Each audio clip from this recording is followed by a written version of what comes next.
오늘은 잠언 19장 15절을 본문으로 해서 굿바이 게으름 6번째 시간, 게으름과 잠 첫 번째 시간을 함께 말씀을 나누도록 하겠습니다. 여러분들 자녀들을 키우신 부모님들의 경우에 자녀들을 양육할 때 있어서 좋기도 하고 행복하기도 하지만 참 어려운 시간들이 몇 차례 있는 것 같아요. 이제 저 같은 경우에도 어렸을 때부터 제가 자라왔던 모습들을 떠올려 보면 부모님의 마음을 참 힘들게 했던 순간들이 이제 곳곳에 숨어져 있었는데, 그 중에 하나가 언제였냐면 학창 시절에였던 것 같아요. 학창 시절에 뭐 특별하게 큰 사고를 쳤다거나 이런 건 아니지만 학창 시절에 아침에 등교 시간이 참 부모님들에게는 참 힘든 시간이었다라는 생각이 들더라고요. 부모님들이 아침에 자녀들을 깨우고 아침을 먹이고 학교에 보내는 그 시간, 길면은 1시간이 좀 넘는 그 시간이 각 가정마다 참 전쟁 같은 시간이었다라는 생각이 들었습니다. 왜냐하면 자녀들이 이제 중학교, 고등학교를 지내면서 밤 늦게까지 공부하고 학원에 다녀와서 몇 시간 자지 못하고 또 일어나서 학교에 가는 이런 일들이 매일매일 반복되다 보니까 피로가 많이 쌓여요. 그러면 자녀들이 아침에 일어나는 것을 굉장히 힘들어하죠. 그런데 부모님은 지금 안 일어나면 아침을 먹일 수가 없고, 지금 안 일어나면 학교에 지각할 것이 뻔하기 때문에 어떻게 해서든지 깨워야 돼요. 그러다 보니까 깨우려는 자와 일어나지 않으려는 자, 이 두 사이에 계속해서 전쟁이 매일매일 있는 거죠. 저 같은 경우에도 이 고등학교 때 학교를 좀 멀리 다녔어요. 집에서 학교가 거리가 꽤 있는 곳으로 배정을 받아가지고 셔틀버스를 타고 1시간이 넘게 가야 하는 학교를 다녔어요. 그래서 저희 집에서 셔틀버스가 출발을 하면서 제가 1번으로 셔틀버스를 타서 고등학교를 다녔습니다. 그러다 보니까 아침에 한 6시쯤에는 셔틀버스를 타야 되는 거예요. 그러면 11시, 12시까지 학원에서 공부를 하고 집에 와서 한 5시, 5시 반쯤에는 일어나야지 학교를 갈 수 있는 거죠. 만약에 셔틀버스를 놓치면 택시를 타거나 부모님이, 저희 어머니가 학교까지 운전을 해서 데려다 줘야 되는데 택시를 한번 타면 거의 10,000원이 넘게 택시비가 나오고, 이러다 보니까 반드시 셔틀버스를 타야 하는 이런 사명감이 있었던 거예요. 저희 부모님은 반드시 얘를 셔틀버스를 태워야 한다라는 사명감을 가지고 저를 막 아침마다 깨우시고, 또 비몽사몽하고 있는데 아침밥도 먹이려고 하시고 이러면서 참 부모님의 입장에서 힘든 시간들을 보냈던 기억이 있습니다. 이런 것들을 생각해 보면 자녀들을 깨우는 부모님의 입장에서는 자녀들이 일어나지 않고 늦장을 피우는 모습을 보면 참 안쓰럽기도 하면서 동시에 얘가 왜 이렇게 게으를까, 이런 마음이 순간순간 들 때가 있다는 거죠. 이처럼 게으름과 잠은 우리의 일상에서 참 가까이 붙어 있는 한 쌍의 짝인 것 같습니다. 게으름과 잠은 뗄래야 뗄 수 없는 사이예요. 그래서 오늘 우리가 읽었던 성경 본문에도 게으름과 잠을 딱 붙여서 이야기하고 있는 것을 봅니다. 오늘 우리가 읽은 본문 15절 말씀에 보면 게으름이 사람을 깊이 잠들게 하나니라고 이야기를 해요. 게으름이 사람에게 깊은 잠을 준다라는 거죠. 이것을, 이 원문을 그대로 직역해서 번역을 하면 게으름이 사람에게 잠을 떨어뜨린다라는 표현으로 해석할 수도 있습니다. 그러니까 게으름이라는 이 존재가 사람에게 잠을 계속 떨어뜨린다는 거예요. 깊은 잠에 들도록 한 방울 한 방울 깊은 잠을 떨어뜨려서 이 잠이 점점 늘어나도록 만든다는 거죠. 그래서 결국에는 정말 깊은 잠에 빠져서 정신을 차리지 못하는 상태까지 이르게 만든다라는 것이 오늘 본문 말씀이 이야기하고 있는 내용입니다. 여기서 깊은 잠이라고 사용된 단어는 히브리어로 타르데마라는 단어를 써요. 타르데마. 이 타르데마라는 단어는 하나님께서 하와를 창조하실 때 아담을 깊이 잠재우시는 그 과정에서 사용하는 단어입니다. 그러니까 아담이 자신의 갈빗대가 빠져나가는 이, 어떻게 보면은 큰 수술이죠. 큰 수술을 받는 상황 가운데에서도 깨어나지 않을 정도로 깊이 잠들어 있는 상태. 사전을 찾아보니까 이 타르데마라는 단어가 혼수 상태에 빠져 있다, 이런 의미를 가지고 있기도 해요. 그만큼 정신을 차리지 못할 만큼 깊은 잠을 이야기하는 단어가 지금 오늘 본문 말씀에 쓰여져 있는 깊은 잠이라는 표현이라는 겁니다. 게으름이 우리에게 가져다 주고 있는 잠은 바로 이런 깊은 잠이에요. 성경 곳곳에서 잠에 대한 이야기들이 나와요. 일반적인 우리가 수면을 취하는 잠에 대해서도 이야기하고, 오늘 우리가 본문에서 본 것처럼 정신을 차릴 수 없을 정도로 깊이 빠져드는 잠에 대해서 이야기하기도 합니다. 그냥 일반적인 잠을 자는 것은 무조건 나쁘다라고 할 수 없겠죠. 그런데 이 잠도 구별할 수 있어야 된다는 거예요. 그냥 평소에 우리가 휴식과 회복을 위해서 자는 잠과 깊이 빠져드는 잠은 다르다라는 거죠. 이 게으름이 주는 깊은 잠은 우리를 계속해서 잠에 빠져들게 만들고 점점 더 길고 깊이 잠에 들게 만든다는 겁니다. 우리가 일상을 살아가면서 이 게으름의 문제를 해결하지 못하면 출퇴근길에도 앉으나 서나 계속해서 잠이 와요. 그리고 일상생활을 할 때에도 나도 알지 못하는 피로감이 나의 삶을 계속해서 얽매이고 있는 그런 경험들을 하면서 살아가게 된다는 겁니다. 바로 이 잠의 문제가 오늘 본문 말씀에서 그리고 성경에서 이야기하고 있는 게으름이 주는 잠의 문제라는 거죠. 그런데 중요한 것은 이 잠의 문제가 우리 인생의 모든 영역이 그렇듯이 육체적인 측면과 영적인 측면 모두를 다 함께 포괄하고 있다는 거예요. 이 깊은 잠의 문제는 우리의 육적인 측면에도 영향을 미치고 영적인 측면에도 영향을 미친다라는 거죠. 오늘은 이 두 측면을 함께 살펴보려고 합니다. 먼저 첫 번째로 육적인 측면입니다. 본문은 게으름이 우리에게 깊은 잠을 떨어뜨리면서 우리가 어떻게 된다라고 이야기하냐면 본문 뒷부분에 이와 같은 표현이 있는데요. 15절 하반절에 보시면 태만한 사람은 줄일 것이니라 라는 표현이 있어요. 게으른 자가 깊은 잠에 빠져들게 되는데 그 뒤에 이어지는 표현으로 태만한 자라는 표현을 이야기하고 있어요. 게으름이 우리에게 깊은 잠을 떨어뜨리면 우리는 육체적으로 태만한 상태가 된다는 겁니다. 아담이 범죄한 이후에 모든 인간은 노동하고 수고해야만 먹을 것을 얻을 수 있는 상태가 되었어요. 열심히 노력해도 내가 열심히 노력한 것만큼의 열매를 얻을 수 없는 참 비참한 상태를 살아가면서 어떻게 해서든지 노동하고 수고해야만 내가 먹을 것을 얻을 수 있는 그런 삶을 살아가게 되었다는 거죠. 인간이 살아가는 데 있어서 필수적인 세 가지 요소인 의식주, 이 세 가지 모두 다 수고하고 열심히 일을 해야만 얻을 수 있는 것이 우리들의 삶이라는 겁니다. 그런데 15절 하반절 말씀에 보면 태만한 사람은 줄이게 된다라고 이야기를 해요. 게으름으로 인해서 태만하게 되는 사람은 열심히 일해서 먹을 것을 먹고 배부른 상태로 살아가는 것이 아니라 배가 골아서 줄인 상태로 살아가게 된다라고 이야기하고 있다는 겁니다. 게으름은 우리로 하여금 수고하지 못하도록 우리의 삶을 이끌어갑니다.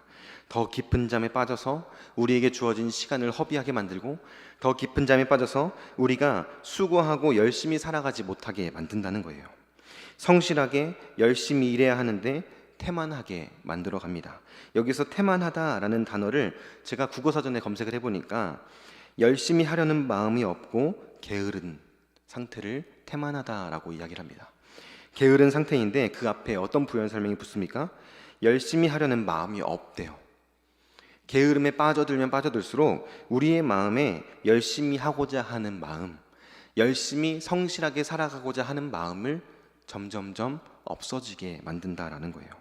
목표도 없어집니다. 열정도 없어집니다. 열심히 살아야겠다라는 의식 자체가 없어져서 그냥 그대로 게으른 상태로 살아가게 되는 거죠. 이러한 상태를 잘 표현하고 있는 단어가 바로 나태함이죠. 게으름은 우리를 나태함으로 이끌어갑니다. 우리의 육적인 측면에서 생각해 보았을 때 우리의 삶이 굶주리게 되고 우리의 삶이 피폐해지도록 우리를 나태함으로 이끌어 간다는 거예요. 여기에서 우리가 생각해 보아야 할 포인트는 이 나태함, 태만한 상태에는 목표가 있느냐 없느냐로 갈려진다라는 거예요. 인생에 분명한 목표의식이 있으면 태만한 삶을 살아가지 않습니다. 인생에 분명한 목표의식을 가지고 살아가는 사람들은 부지런하고 민첩하게 반응하면서 살아갑니다. 게으름과는 거리가 먼 삶을 살아간다는 거예요. 예를 들어서 학교에 가야 하는 학생이 학교에 가야 한다는 분명한 목표를 가지고 있기 때문에 전날의 학원과 공부로 늦게 잠을 들어도 피곤한 상태에서도 아침에 일어나서 학교에 가는 모습들, 그리고 회사에 다니는 사람이 정말 피곤한데도 불구하고 회사에 출근해야 하는 시간에 잘 지켜서 회사에 매일매일 출근하는 모습들, 그리고 정말 피곤하고 삶에서 지쳐있는 상황이지만 이렇게 수요일 저녁 금요일 저녁 주일날 하나님 앞에 예배하기 위해서 분명한 예배자로서의 목적 의식을 가지고 예배에 나오는 성도의 모습, 이러한 모습들을 보면 분명한 목표 의식을 가지고 살아가는 것이 얼마나 중요한가를 다시 한번 생각해 볼 수 있게 된다는 겁니다. 게으르지 않게 산다는 것, 태만하지 않게 살아간다는 것은 매일매일 분투하고 몸부림치면서 살아가야만 하는 분명하고도 구체적인 목표를 가지고 부지런하고 민첩하게 살아가는 것을 말합니다. 그렇다면 우리가 되찾아야 하는 것, 우리가 분명하게 붙들고 바라보아야 하는 것은 다른 것이 아니라 우리의 삶의 목표가 무엇인가 하는 것이죠. 하나님께서 택하신 구원받은 백성으로서 하나님께서 사랑하시고 은혜 베푸시는 한 사람의 성도로서 우리가 살아가면서 붙들어야 하는 삶의 목표는 무엇이겠습니까? 다른 것이 아니죠. 말씀에 순종하면서 하나님을 기쁘시게 해드리고 우리의 삶을 통해서 하나님께 영광 올려드리는 삶, 그것이 우리들의 삶의 목표가 되어야 할 줄로 믿습니다. 그것이 우리들의 삶의 목표가 아니게 된다면 우리는 온전한 신자로서의 삶을 살아가지 못하게 된다는 거죠. 내가 예배해야 된다라는 분명한 목적의식을 가지고 피곤하고 지치고 힘들지만 또 바쁘지만 어떻게 해서든지 예배의 자리를 지켜내는 모습을 보일 때 하나님은 그런 우리의 모습을 보시고 우리가 드리는 예배를 기쁘게 받아 주신다는 사실을 기억할 수 있기를 바랍니다. 이 부분을 한 번 더 구체적으로 생각해 보자면 우리의 삶 가운데에서 내가 먼저 구원받은 자로서 하나님의 사람으로서 하나님을 사랑하고 이웃을 사랑하는 것을 삶으로 실천하고 믿지 않는 자들에게 어떻게 해서든지 하나님을 전하고 내가 믿는 그 복음을 전하는 삶을 살아가는 것을 우리들의 삶의 분명한 목표로 삼아야 한다는 거죠. 그것이 우리의 삶의 가장 중요한 목표가 아니었다라고 한다면 이 시간 말씀 앞에서 나의 삶의 목표를 조정할 수 있는 은혜가 저와 여러분들에게 있기를 바랍니다. 우리의 삶의 목표를 바르게 할 때에 우리는 게으름과 멀어지는 삶, 태만과 멀어지는 삶, 부지런한 삶, 하나님께서 기뻐하시는 삶을 온전히 살아낼 수 있을 줄로 믿습니다. 두 번째로 우리가 함께 살펴볼 것은 영적인 측면입니다. 사실 육적인 측면보다 이 영적인 측면이 더 중요하다고 말할 수 있어요.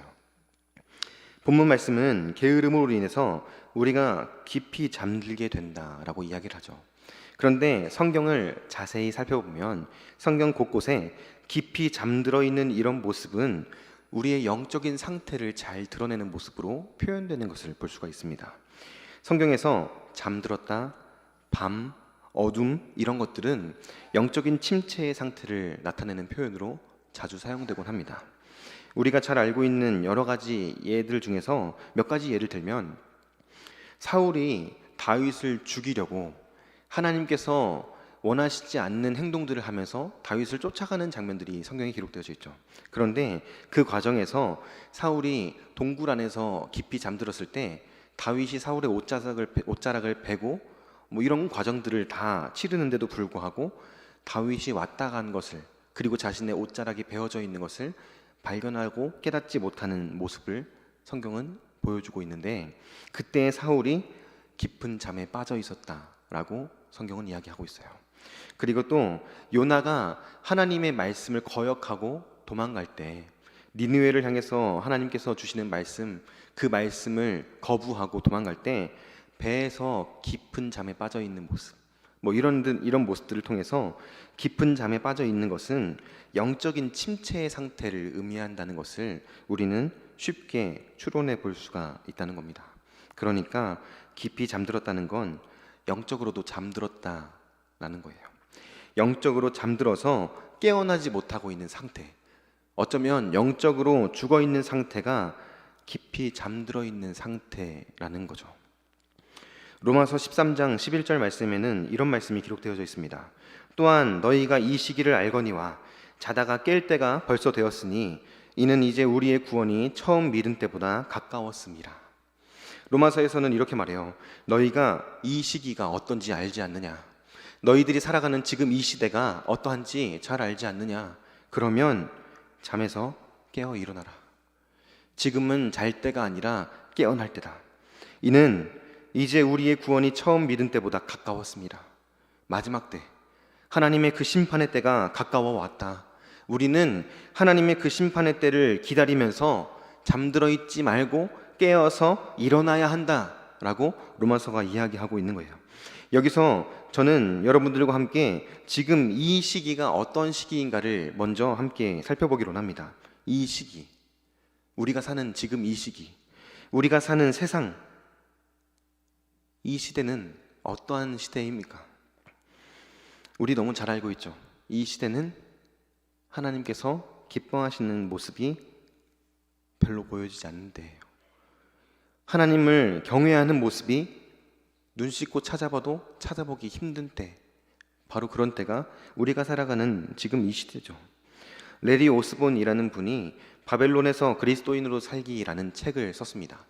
이제 다니엘서를 이야기하면서 다니엘이 살았던 그 바벨론 시기를 오늘날의 우리의 시기와 이렇게 비교해서 보여주면서 다니엘서를 아주 재미있게 잘 풀어낸 책이에요. 이 책에 보면 우리가 살아가는 이 시대가 어떠한지를 이렇게 표현합니다.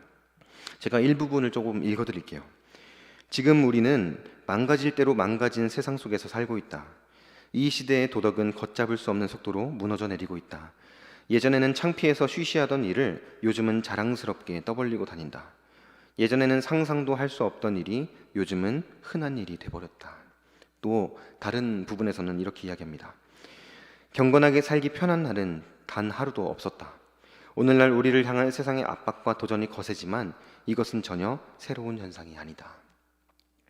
다니엘이 살았던 그 시대도, 오늘날 우리가 살아가는 이 시대도 경건하게 살기 편한 날은 아니다 라고 이야기를 해요. 그러면서 망가질 대로 망가진 세상을 우리는 예나 지금이나 여전히 동일하게 살아가고 있다라고 이야기하는 거죠.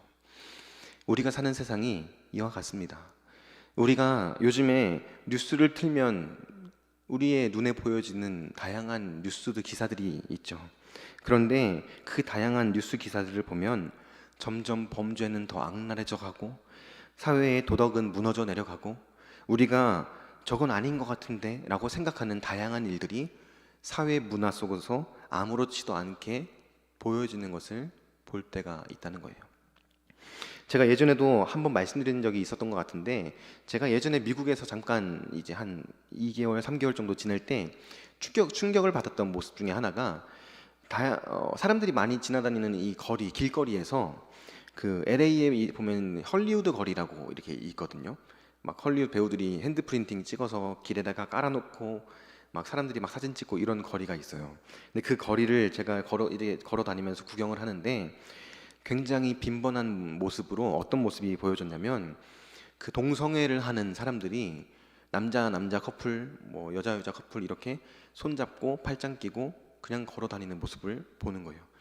그러면서 제가 그 모습을 보면서 막 충격도 받고, 와, 아무렇지도 않게 저렇게 다니네, 막 아무렇지도 않게 서로 막 포옹도 하고 그냥 일반 커플들처럼, 남녀 커플들처럼 그냥 그렇게 자연스럽게 살아가는 모습, 그리고 많은 사람들이 그 모습을 보면서 대수롭지 않게 여기는 모습, 그런 모습을 보면서 굉장히 충격을 받았고, 또 많은 사람들이 길거리에서 남녀 뭐 어린아이 할 것 없이 담배를 피우고 뭐 이런 모습들, 그런 모습을 보고 굉장히 충격을 받았던 기억이 있는데, 그 당시에 미국에서 보았던 모습들이 오늘날 우리나라에서도 아무렇지 않게 보여지고 있는 것을 봤어요. 동성애를 하는 커플들이 우리 이 모습은 사랑이야 라고 하면서 유튜브도 하고 또 길거리에서도 자연스럽게 손잡고 다니고 이런 모습들, 그리고 방송에 나와서 우리는 사랑이라고, 우리의 사랑을 응원해달라고 말하는 이런 모습들, 그리고 다양한 모습의 사람들이 길거리에서 아무렇지도 않게 담배를 피우면서 이야기를 하고 그것을 아무렇지도 않게 바라보고 있는 사람들의 모습들, 이전에는 우리가 상상도 하지 못하고 저건 잘못된 건데 라고 생각했던 모습들이 지금은 자연스러운 문화로, 자연스러운 모습으로 우리의 삶에 들어와 있는 것을 볼 때가 있다는 거죠. 그런 상황 속에서 우리는 어떻게 살아가야 하느냐는 겁니다. 그런 삶 속에서, 그런 세상 속에서 우리는 영적인 잠에 빠져 있어야 되겠냐는 거예요. 어쩌면 우리가 이런 세상을 살아가면서 영적으로 점점 깊은 잠에 빠져들고 있는지도 모르겠습니다. 점점 그런 모습을 보면서 교회가 그런 모습을 그냥 있는 그대로 다 받아줘야지. 그런 사람들을 그냥 있는 그대로 다 품어줘야지. 그것도 사랑인데 교회가 그것을 비난하면 안 돼 라고 말하는 사람들의 모습들, 그리고 그런 모습을 보면서도 그게 잘못이고 그게 하나님 보시기에 분명한 죄라는 사실을 인식하지 못하는 우리들의 모습들, 그런 모습들은 하나님 보시기에 영적으로 깊은 잠에 빠져 있는 거예요.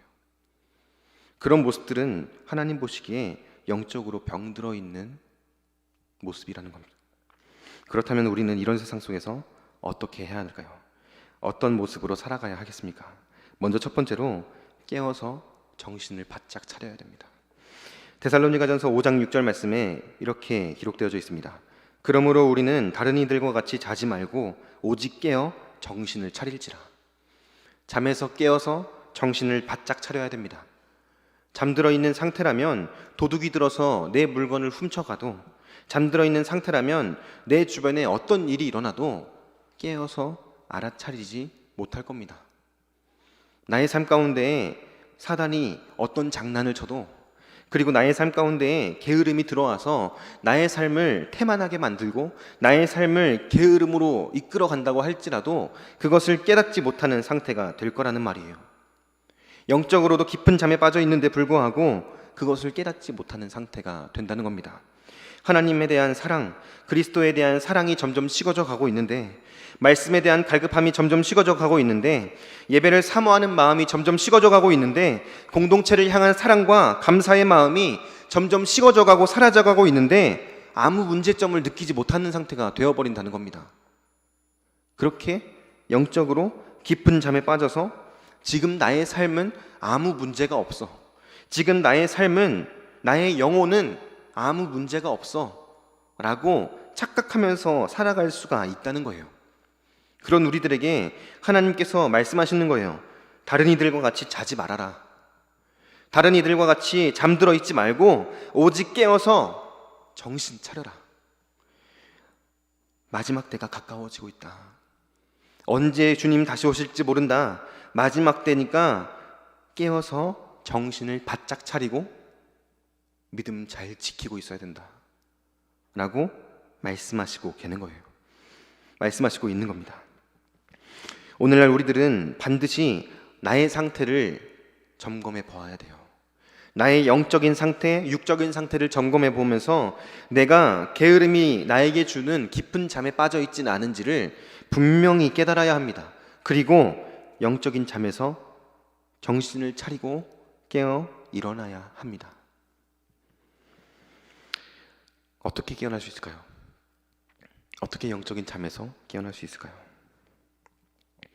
영적인 잠에 빠져 있는 우리들이 이 영적인 잠을 깨우고 일어나기 위해서는 먼저 하나님의 은혜를 간구해야 합니다.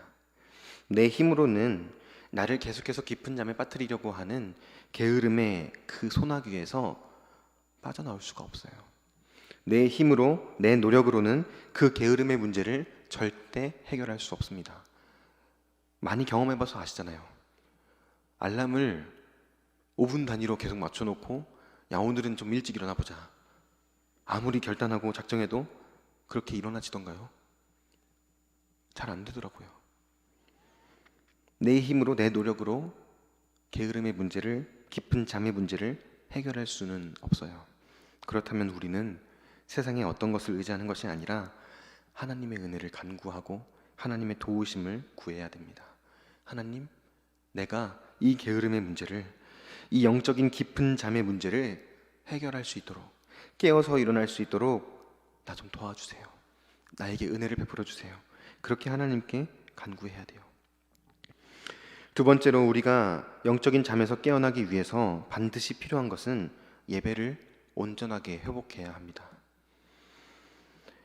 하나님 앞에서 하나님께서 주시는 은혜를 온전하게 누리고 경험하고 나의 믿음이 성장하기 위해서는 반드시 예배를 회복해야 돼요. 코로나 바이러스가 2년 반 이렇게 지속되는 가운데 우리의 삶을 돌아보면 예배가 많이 무너져 있는 모습을 발견해요.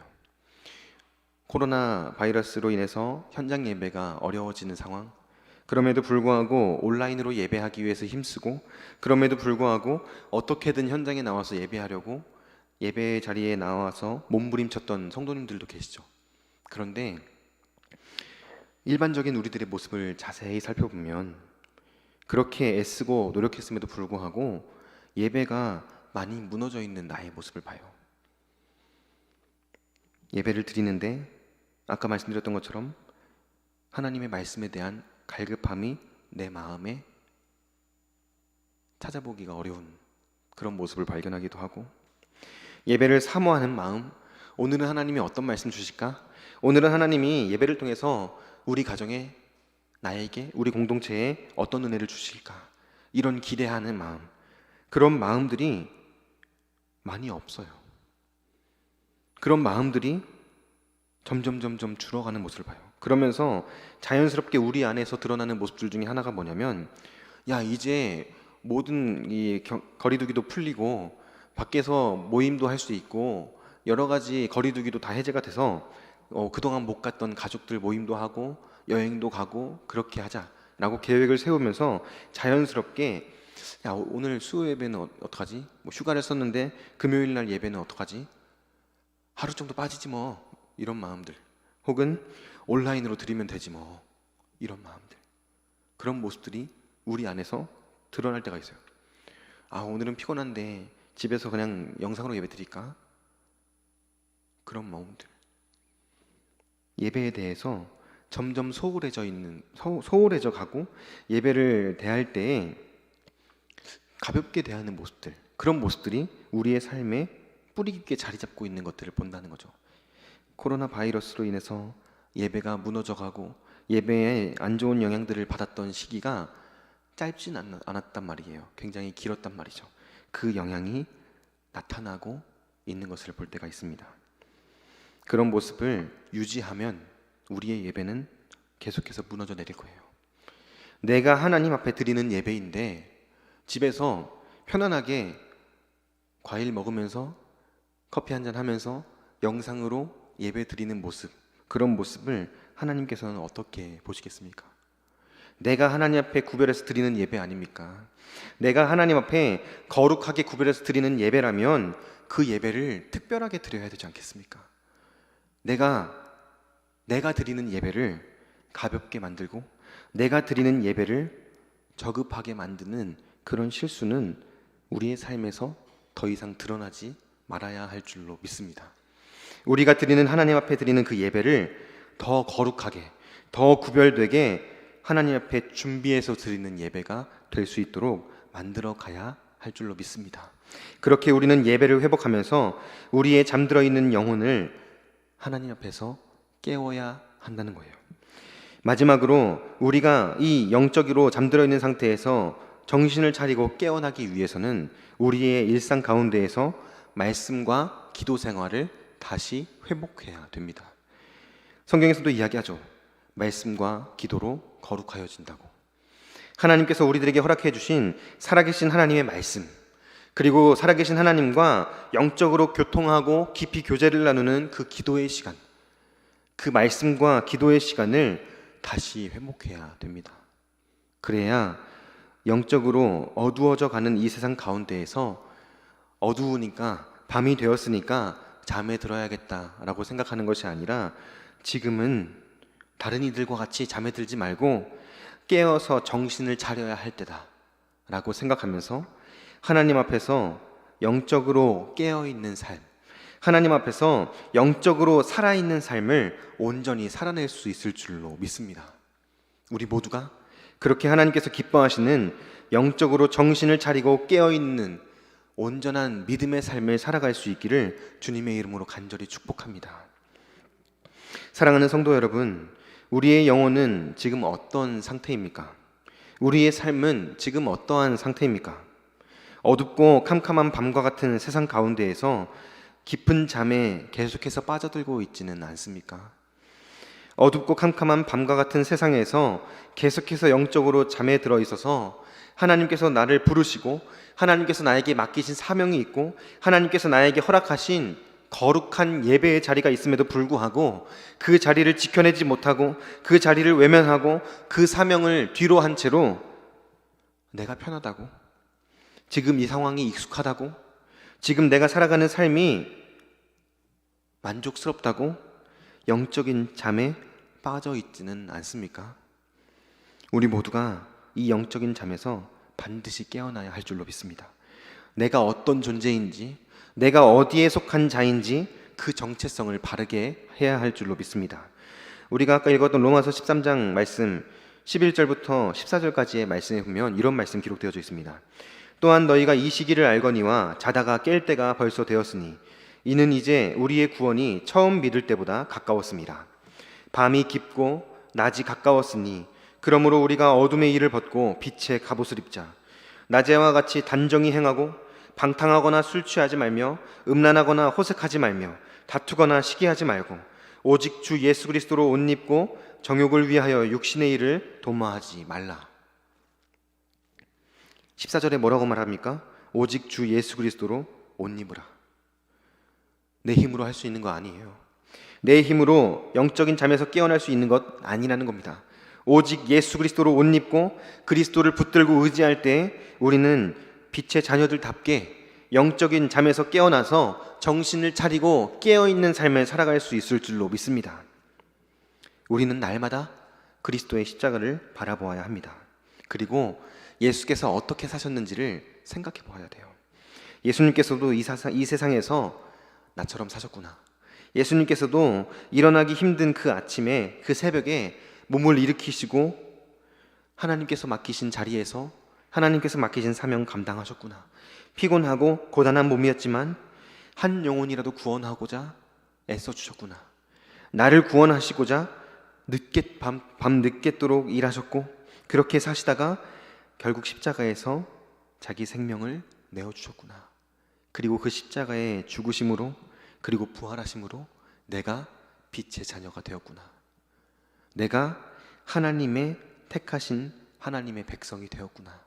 이 사실을 매일매일 잊지 말고 우리의 마음에 새길 수 있기를 바랍니다. 그리고 그 말씀, 그 하나님의 은혜를 기억하고 바라보면서 날마다 하나님께서 기뻐하시는 빛의 자녀들답게 하나님께서 기뻐하시는 영적으로 깨어있는 하나님의 사람으로 살아갈 수 있기를 주님의 이름으로 간절히 축복합니다.